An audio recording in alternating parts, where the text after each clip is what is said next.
24.1 is here. We can't go back in time and erase what you've done over the last 47, 48 weeks. The hay is in the barn, so to speak, but what we can do is give you a really great game plan. We are going to cover warm-up. We're going to cover movement efficiency tips. We're going to cover workout strategy. Let's get to it. All right, guys, here is your suggested warm-up for 24.1 dumbbell snatches and burpees.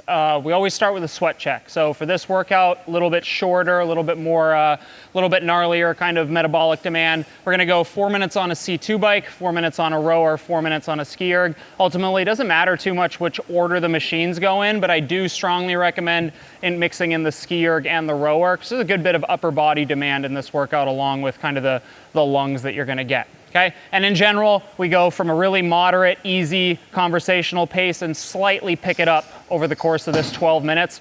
You should not be super out of breath by the time you even finish up that ski. Just looking to get the body's core temperature kind of elevated and start getting the system ready to go, okay?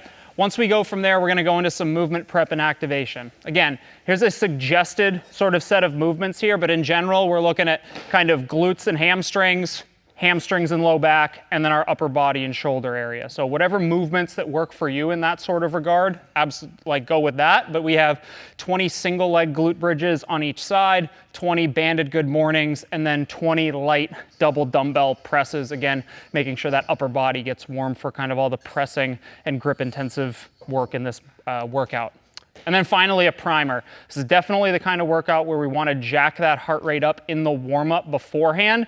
You do not want that heart rate spike to happen in that second set of 21. So we have 2 rounds, a 200-meter ski, 4 dumbbell snatches on arm 1, 4 lateral burpees, 4 snatches on arm 2, and then 4 more lateral burpees. And then you're just gonna rest a minute before you get after that second round, really kind of pushing the pace on that second round. And then allow yourself a good 4 to 5 minutes to kind of come back down to earth before you attack this workout.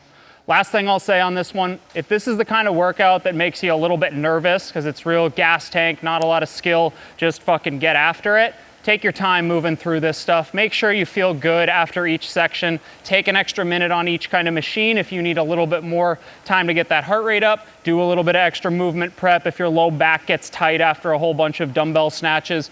And finally, make sure you get that heart rate up high before you start this workout. Good luck. Here are your movement efficiency tips for 24.1. We've got dumbbell snatches, we've got lateral burpees over the dumbbell. We're gonna start with the burpees first. We're gonna go with the 3 S's. The first one is sprawl. Hunter, what's the easiest way to get on the floor? Use gravity? Yeah, fall. So the sprawl is just basically get on the ground as fast as you can. Notice that when Hunter drops to the ground, chest, stomach, thighs all hit the ground at the same time, as opposed to the dreaded worm. Dreaded worm. Is that your nickname in high school? Now, that's step 1. Sprawl to the ground, use gravity on every rep. Second order of operation. If you're not great with burpee endurance, the step up is a great way to stay moving until the finish. You know, you're in the last 9 and 9, maybe you can sprint these burpees, jump up, jump down. But early on, if this dose of burpees has you a bit worried, the step up burpee is a great way to do this. So Hunter does the same sprawl and then decides which foot is gonna come forward. This keeps him in control and his heart rate a bit lower. So as he works through the 90 burpees, he can stay moving. The last part here is we wanna stay low. So after we sprawl and step up, if we're popping all the way up and standing tall, we're gonna be a lot slower on these burpees. So as Hunter works through a set of 4, we're gonna watch him do all 4 things. He's gonna sprawl, he's gonna step up, and he's gonna stay low. Again, we can never read the logo on Hunter's shirt because he's staying low through all of those burpees. Last one, Hunter, and relax. Excellent.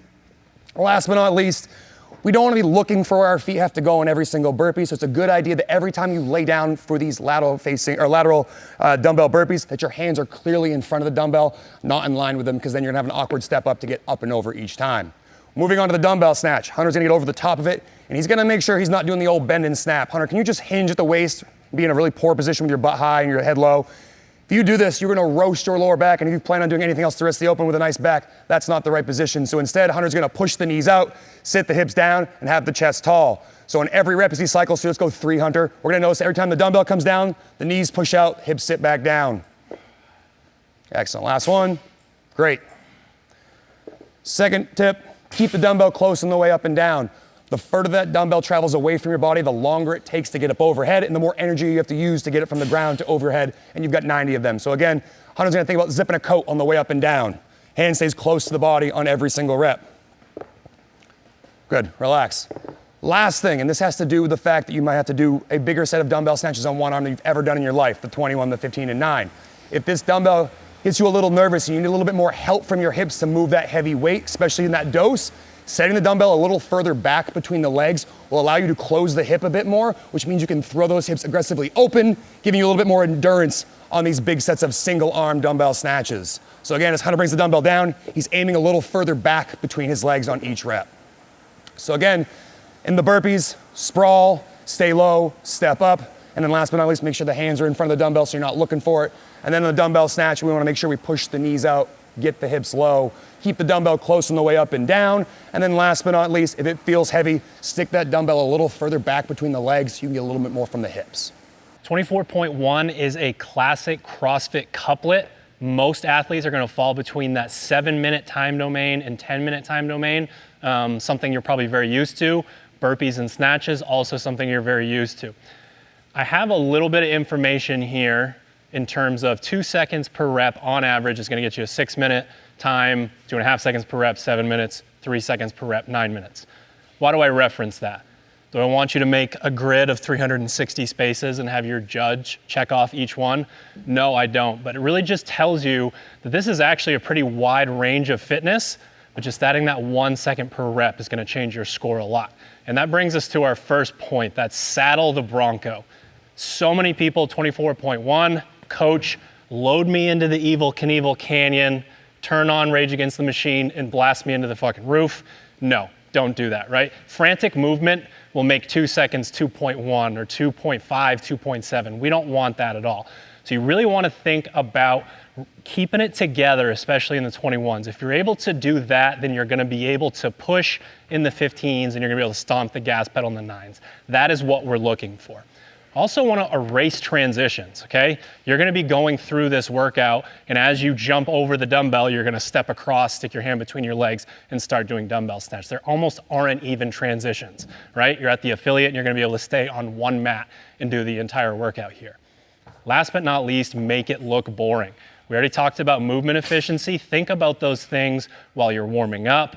Think about those things every single rep during the workout. You want someone to think that you figured out how to loop your workout the entire time and have spliced it together to show the 21s, 15s, and 9s. If you're able to do that, then you're gonna be able to use the movement efficiency to chop down these splits. Again, 3 seconds to 2.9 or 2.8. Stuff like that makes a really big difference in these workouts. Obviously, it pays to be super fit when it comes to this sort of thing, but really try to keep these things in mind, get to work, and again, control yourself, push in the middle, stomp the gas pedal. Hope you guys have fun. So there you have it. That is your 24.1 game plan. Use these tips to crush the workout. We'll see you for 24.2.